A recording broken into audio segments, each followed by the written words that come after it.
اللہ تعالیٰ نے جو انسان پیدا کیے ہیں ان کے مزاج مختلف ہیں.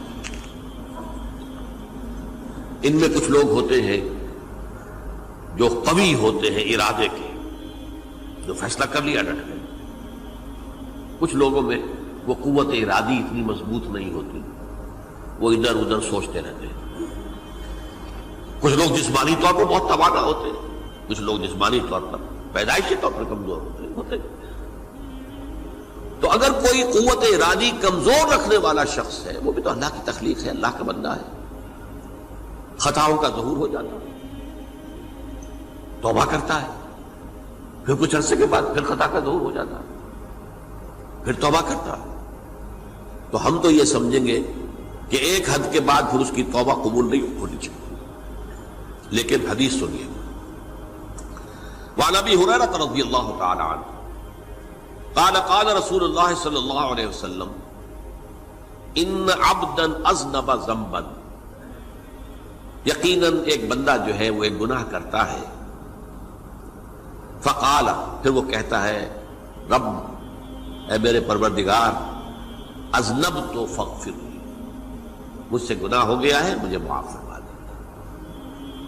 فقال ربہ، تو پروردگار یہ کہتا ہے اعلم عبدی ان لہ ربا یغفر الذنب ویأخذ بہ، میرا یہ بندہ یہ جانتا ہے کہ اس کا ایک رب ہے جو گناہ معاف بھی کر سکتا ہے اور سزا دے بھی سکتا ہے. کیا معنی ہوئے؟ گناہ اس نے کیا ہے لیکن جانتا ہے اللہ کو کہ وہ معاف بھی فرما سکتا ہے، تبھی تو وہ اللہ سے معافی کی درخواست کر رہا ہے. اس کے اس جاننے کی بنیاد پر، اس کے اس علم کی بنیاد پر، اس کے اس ایمان کی بنیاد پر فرمایا غفرت لعبدی، میں نے اپنے بندے کو معاف کر دیا. ثم مکث ما شاء اللہ، پھر وقت گزرا جتنا کہ اللہ نے چاہا. ثم اذنب ذنبا، پھر اس سے گناہ ہو گیا. فقال رب اذنبت ذنبا فاغفر، پھر کہتا ہے پروردگار مجھ سے گناہ ہو گیا، پھر مجھے معاف فرما دے. فقال ربہ، اللہ فرماتا ہے عالم عبدی ان لہ ربا یغفر الذنب ویأخذ بہ، میرا بندہ ہے نا جو جانتا ہے کہ اس کا ایک رب ہے، ایمان باللہ اس کے اندر ہے، تبھی تو پکار رہا ہے. اور یہ بھی جانتا ہے کہ وہ گناہ معاف بھی کر سکتا ہے اور چاہے تو پکڑ بھی سکتا ہے، سزا بھی دے سکتا ہے. تو فرمایا، اللہ تعالیٰ فرماتے ہیں میں نے فرمایا کہ میں نے معاف کر دیا. ثم مکث ما شاء اللہ، پھر ایک عرصہ گزرا اس کے بعد. ثم اذنب ذنبا، پھر اس نے گناہ کیا. قال رب اذنبت ذنبا آخر، اس نے کہا پروردگار میں نے تو پھر ایک اور گناہ کر دیا، فاغفر لی، مجھے بخش دے.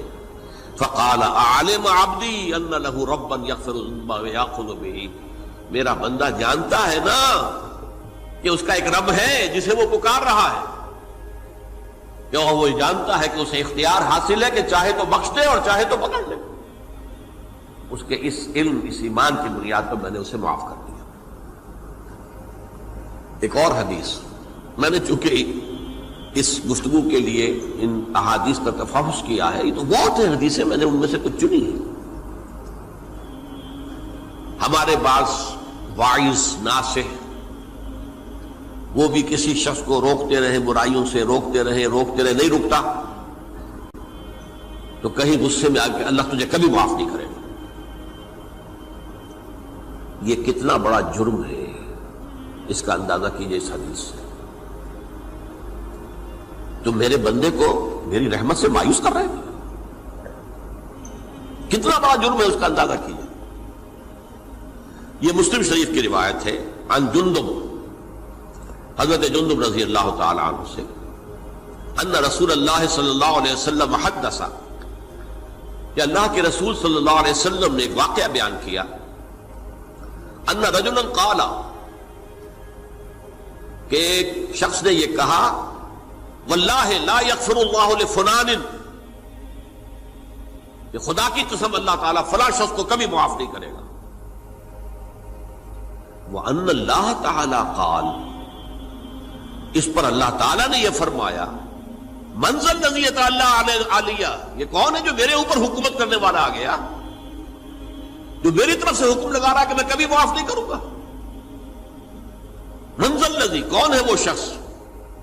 الذی اللہ علیہ انی لا اغفر لفلان، کہ میں فلاں شخص کو کبھی معاف نہیں کروں گا، قد غفرت لفلان، اس کو تو میں نے معاف کر دیا، واحبطت عملہ، اس شخص کے تمام اعمال میں نے ضائع کر دیے کہ تم نے میرے بندے کو مایوس کیا۔ یہ ہے جرم کی انکار۔ تو توبہ کی دعوت دیتے رہو، توبہ کے لیے لوگوں کو آمادہ کرتے رہو، توبہ جو ہے اس کے لیے ترغیب دیتے رہو، اللہ تعالیٰ معاف فرمانے والا۔ اب آخری حدیث سنا رہا ہوں، یہ تو بہت ہی عجیب حدیث ہے اور متفق علیہ، یہ بخاری اور مسلم دونوں میں۔ حضرت ابو سعید الخدری رضی اللہ تعالی عنہ جو ہے وہ اس کے راوی ہیں۔ حضور نے فرمایا کانا فی من کانا قبلکم رجل قتل 99 نفسا، تم سے پہلے جو امت تھی بنی اسرائیل، گویا کہ ان کا ذکر ہے، اس میں ایک آدمی ایسا تھا جس نے 99 قتل کیے تھے۔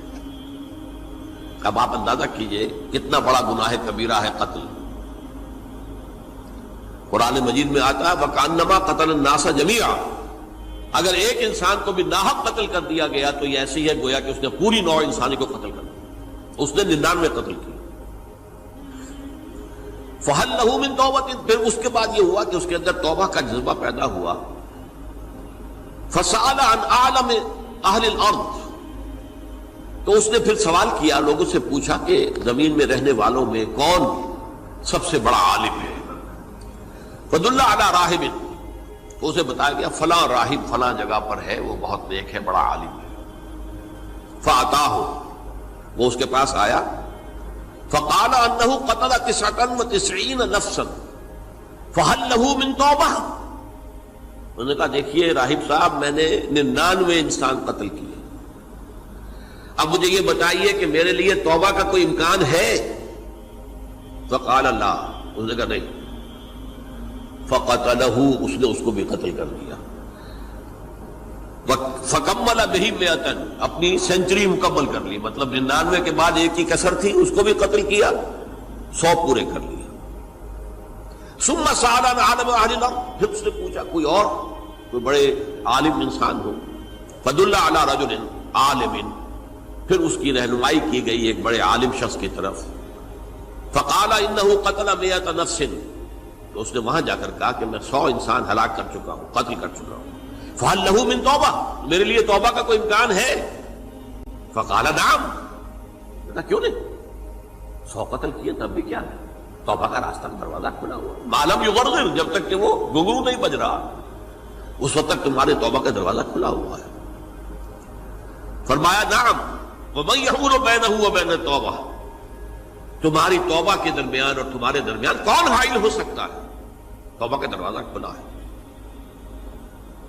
لیکن ساتھ ہی کہا انطلق الی ارض کذا و کذا، اب تم ایسے کرو جہاں تم رہتے ہو وہاں نہ جاؤ واپس، وہاں کا ماحول اچھا نہیں ہے، معاشرہ اچھا نہیں ہے، ہو سکتا ہے کہ تم توبہ پر قائم نہ رہ سکو، تم فلاں جگہ چلے جاؤ، وہاں اچھے لوگ آباد ہیں، ان میں جا کر رہو۔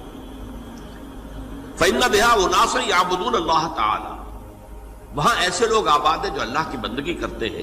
فاعبد اللہ معہم، تو تم ان کے ساتھ مل کر اللہ کی بندگی اور پرستش کرو۔ ولا ترجع الی ارضک، اپنی زمین کی طرف اپنے وطن میں واپس نہ جاؤ۔ فإنها ارض سوء، وہ بری جگہ ہے۔ فانطلقا، تو وہ چل پڑا، ہجرت کر رہا ہے، اس جگہ جا رہا ہے جہاں کا راہب نے بتایا تھا۔ حتی اذا نصف الطریق، جب آدھا راستہ اس نے پورا کر لیا، اتاہ الموت، موت آ گئی۔ فاختصمت فیہ ملائکۃ الرحمت و ملائکۃ العذاب، اب وہ جہنم کے فرشتے بھی آ گئے اس کی جان قبض کرنے کو، اور جنت کے بھی آ گئے۔ فقالت ملائکۃ الرحمہ، رحمت والے جو فرشتے ہیں جنت والے، انہوں نے کہا جا تائبا مقبلا بقلبہ للہ تعالی، یہ شخص توبہ کر کے اللہ تعالیٰ کی طرف ہجرت کر رہا تھا، اس لیے اس کی نیت کی بنیاد پر اب یہ جنتی ہے، لہذا اس کی روح ہم قبض کریں۔